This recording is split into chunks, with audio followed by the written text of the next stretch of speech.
Hello mga sisi! So for today's vlog, pupunta tayo sa Handyman para mag-tile shopping! Okay guys, bibitinin ko muna kayo kung bakit kami nagta-tile shopping So secret ko muna yung reason kung bakit. But for now, ang goal ko lang is makahanap ng tiles for the walls and for the floor. So may naisip na ba kayo kung para saan ko gagamitin itong mga tiles na to? Tara, maghanap muna tayo ng mga tiles. Samahan niyo ako. Well, ang theme naman talaga namin for this project is brown and gray.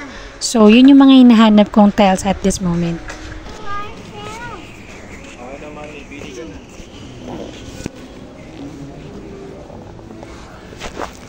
Kung mga backsplash pwede naman.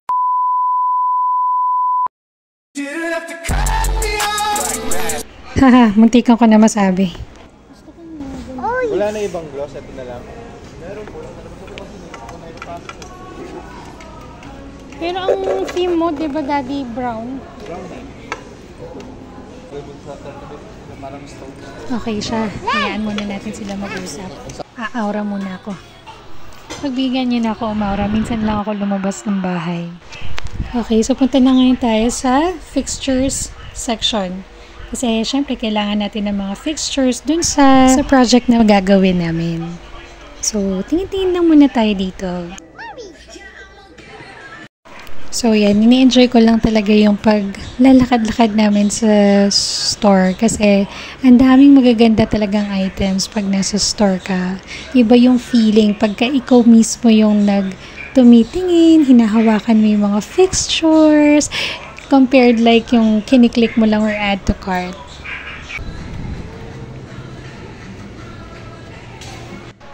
Kagaya na lang nitong ginagawa ko ngayon. Ang sarap hawakan ng mga tiles, diba? Okay guys, so dito ko muna i-end yung tile shopping natin, okay? So paglabas namin ng Handyman, sa paglilibot namin, may nakita kaming robot. Ang saya, gusto lang namin magpa-picture. Picture daw, picture daw. Punta kayo doon. Kuya Fred, sumama ka na. Para may... Sama ka na, kuya. Sama ka na. Huwag mo silang takpan. Daddy, pakuha mo na.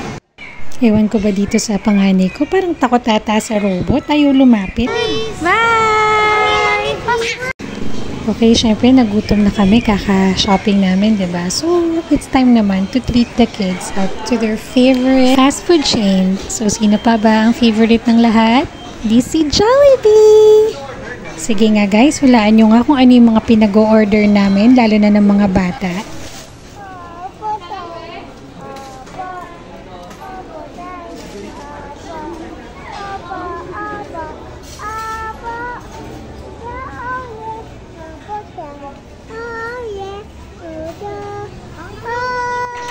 O, diba? Ang galing kumanta ng baby boy ko.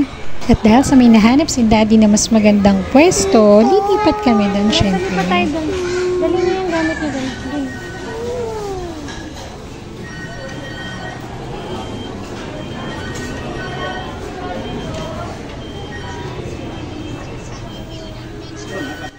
O, diba? Ang ganda ng pwesto namin by the window. Kayo ba? Anong favorite yung pwesto pag nasa mga fast food kayo or restaurant? Sige, wait kayo mga reply niyo sa comment section, okay?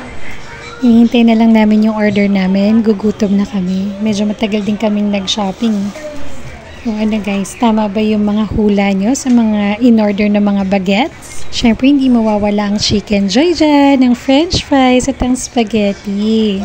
Tapos kami mga adults naman, burger steak. Sa susunod. Okay guys, so abangan nyo yung susunod natin na vlog. Malalaman nyo na kung ano ba yung next project namin ni Daddy Aldwin dito sa aming munting bahay. Okay guys, end ko na dito. Till our next vlog. See you guys!